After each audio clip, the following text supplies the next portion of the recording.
really made this shit rough for me. I spoke to a sister, y'all. A sister who claims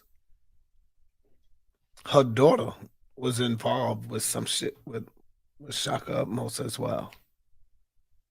So maybe she would have brought her daughter on, but her daughter don't want to be a part of it right now because she's working. She got a good job and a good life, and her daughter practically begged her mother not to bring her back up into this stuff. So it's heavy. This shit is heavy, and the daughter is legit.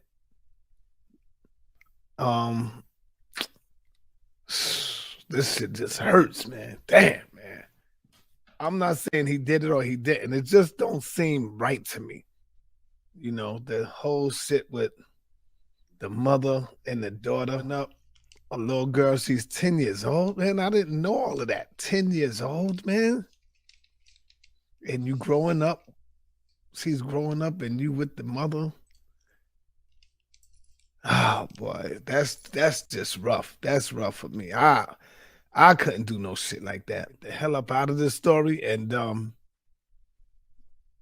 just let Shaka do his own thing. But you left in the house with me. Yes, I left him in the house with you. And yeah, I'm sorry, Kelsey. But I didn't know he was who he was. I didn't. So once I realized that she's commenting, I'm sorry. Okay. Once I realized that we broke up because he started getting really abusive. He choked me to the point where I took a dump on myself. Oh my gosh. Another thing is with my daughter, because she's commenting, Kelsey, I want to tell you that I'm sorry that I allowed that ape to rape you when you were a child. Yes. I'm sorry. Hold up. Hold up. Hold up. What's going on, guys? It's your girl Angie Snatch coming at you with another episode of An Unbiased Truth. Welcome back to the Snatch Gang and welcome to all my new subscribers. In the words of my grandmother, somebody is perpetrating a fraud and trying to sell me a wooden nickel.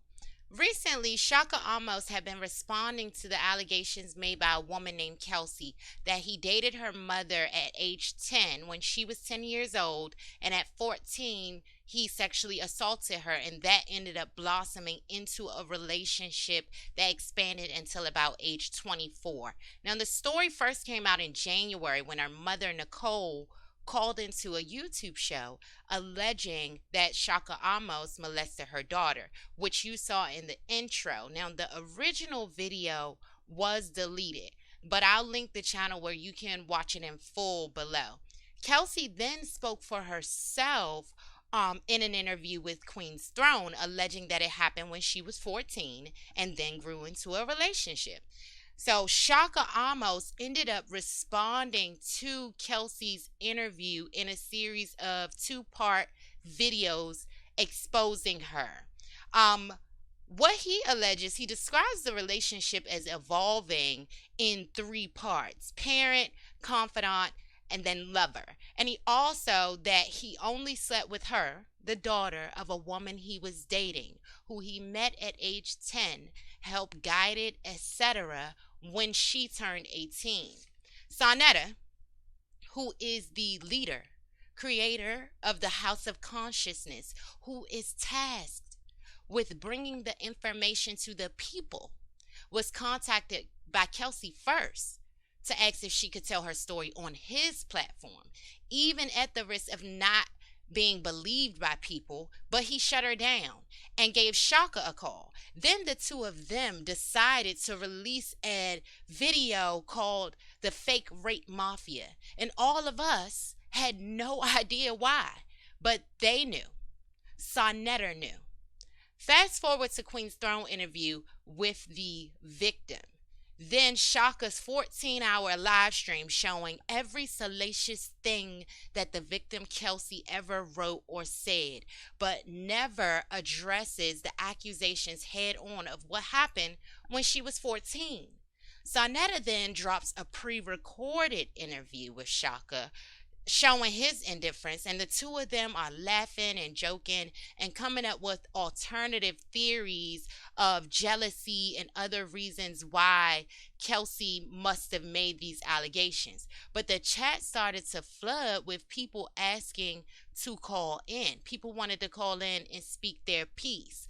The next day he opened the lines and it became very clear that the people were exercising their conscious awareness, and they smelled the BS. They smelled the hypocrisy. Remember when you used to brag about how lucky I was to have you and your mother? Remember, you used to brag about that shit. Shaka, you know how lucky you are to have me and my mother? Remember?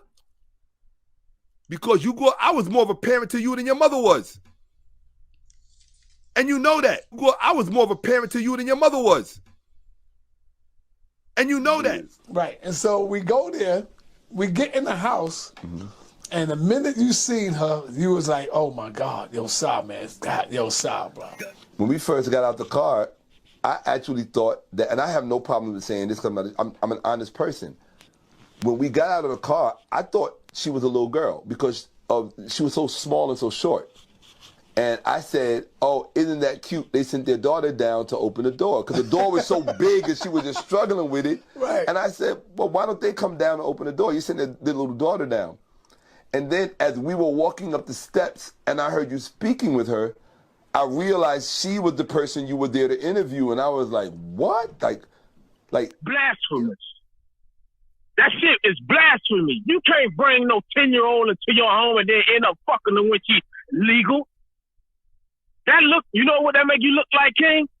What's that? A predator.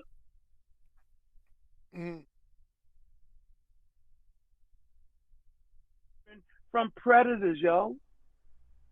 That's how much I love the community. So I'm letting y'all know right now, under no circumstance does it ever make any sense for a man that's been around your child since she been 5, 6, 7, 8, 15, or whatever the hell, for him to in turn mess with her. That's not okay. There is something wrong with that. No matter what y'all say, we not even trying to hear, well, she was at the age. That doesn't. I'm saying is, what type of man am I to be in the presence of another woman, mess with her daughter to me mess with her daughter grows up, right? And then when she. So you see the timeline in that clip. After taking a good amount of friendly fire, he ended the live and came back with Shaka Amos ready to take callers. So because Shaka hadn't responded to my email, I decided to call it in. I was up. So if you remember, I said on a previous live that I had spoken to Nicole, but that I wanted to exercise trust but verify.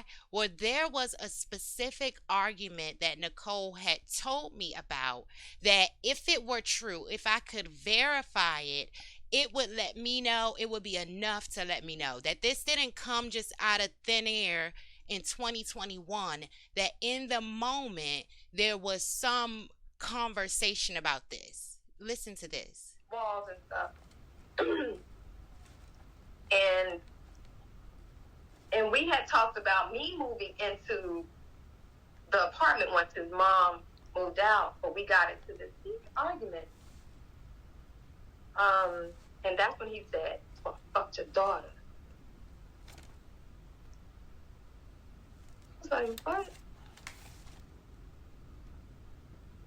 I was like, okay, you just saying things to piss me off. He's like, yeah, I didn't mean it. But that stuck in my head. Yeah. So, Kelsey was not there. Kelsey was in Texas.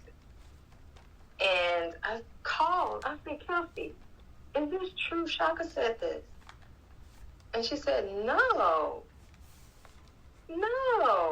So you approached her about it first. I approached her about it. She didn't approach me about anything.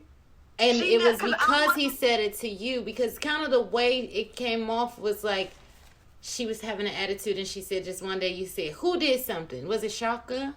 But that's not how it kind of played out. Okay. That's not how it happened. I had to know. Even though he tried to backtrack. I was like, got to find out. And I'm going to ask her, did this happen? In the meantime, they're still in communications with each other.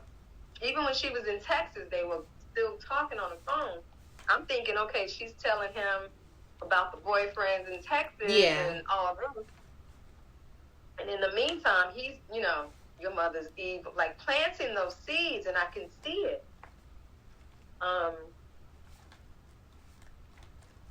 So when you called her and you said Shaka said this, is this true? Mm-hmm. Is it true? Mm-hmm. She said, no. I was like, are you sure? Now, among other things, Shaka recalled this argument and told me that it was just to get in her head. But why would Saneter delete the information? For the people, right?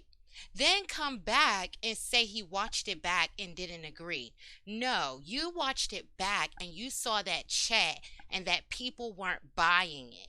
And then to come back and say, yes, another person called me, and trust me, that person is verifiable. So now I agree with the premise that something smells fishy here. Wait, what? Excuse me, sir. And then to title your next live stream, How to Identify a Predator. Excuse me, sir.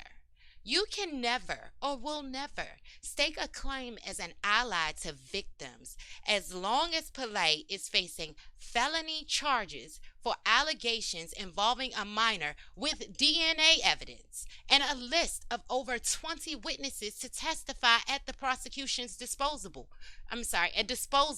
And you still talk about him like this. And everything else, all that shit that they do is all made up. None of them follow none of the shit that they teach. It's just a front. Simple as that. You don't see them out there feeding and giving back to the poor. None of that. What about Brother Polite? Nothing about Brother Polite. Brother Polite doing his thing. Brother Polite doing his thing. And salute to Brother Polite. Salute to my brother Polite. Let him do what he do. That's all. I hope my brother's good. I spoke to him a couple of days ago, you know, and he's doing what he got to do.